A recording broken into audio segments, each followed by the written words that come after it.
যুক্তরাষ্ট্রের হুমকি উপেক্ষা করে রাশিয়ার সঙ্গে আরও বাণিজ্য বৃদ্ধি করছে ভারত। দেশটির পররাষ্ট্রমন্ত্রী এস জয়শঙ্কর 3 দিনের মস্কো সফরের প্রথম দিনই এই ঘোষণা দিয়েছেন। তিনি বলেন, রাশিয়ার সংস্থাগুলোর জন্য ভারতের বাজারে ব্যবসা বাণিজ্যের যে সুযোগ সুবিধা রয়েছে তা আরও বেশি কাজে লাগানো যেতে পারে। এই আহ্বান এসেছে এমন এক সময় যখন মার্কিন প্রেসিডেন্ট ডোনাল্ড ট্রাম্প ভারতের উপর রাশিয়ার খনিজ তেল কেনার কারণে অতিরিক্ত শুল্ক চাপিয়েছেন। IRIGC-টেক বৈঠকে জয়শঙ্কর বলেন, গেল 4 বছরে ভারত রাশিয়ার দ্বিপাক্ষিক বাণিজ্য 5 গুণ বৃদ্ধি পেয়েছে।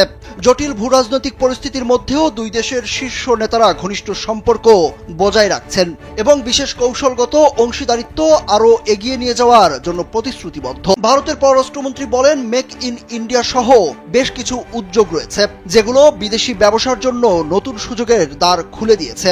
ভারতের আধুনিকীকরণ ও নগরায়ন জীবনযাত্রা এবং ভোগের ধরনে পরিবর্তনের কারণে নিজস্ব চাহিদা তৈরি করছে। তিনি বলেন, এসব ক্ষেত্রে রাশিয়ার কোম্পানিগুলো ভারতীয় অংশীদারদের সঙ্গে আরও নিবিড়ভাবে সম্পৃক্ত হওয়ার সুযোগ পাচ্ছে। আমাদের প্রচেষ্টা হলো তাদের সেই চ্যালেঞ্জ গ্রহণে উৎসাহিত করা। ভারত ও রাশিয়ার মধ্যে স্থিতিশীল সম্পর্ক রয়েছে উল্লেখ করে জয়শঙ্কর দুই দেশের মধ্যে বাণিজ্যকে আরও বৈচিত্র্যময় ও ভারসাম্যপূর্ণ করতে জোরালো প্রচেষ্টার উপরও জোর দেন। তিনি বলেন, ভারত রাশিয়ার সম্পর্ক বিশ্বের প্রধান দেশগুলোর মধ্যে অন্যতম স্থিতিশীল সম্পর্ক এবং তা এখন ব্যাপকভাবে স্বীকৃত।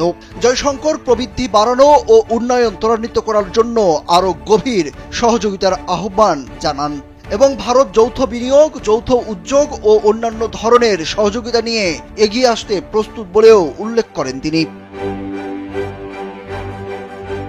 এদিকে রাশিয়ার উপপ্রধানমন্ত্রী ডেনিস মন্তুরেভ জানিয়েছেন, গেল 5 বছরে ভারত রাশিয়ার বাণিজ্য 700% বেশি বৃদ্ধি পেয়েছে।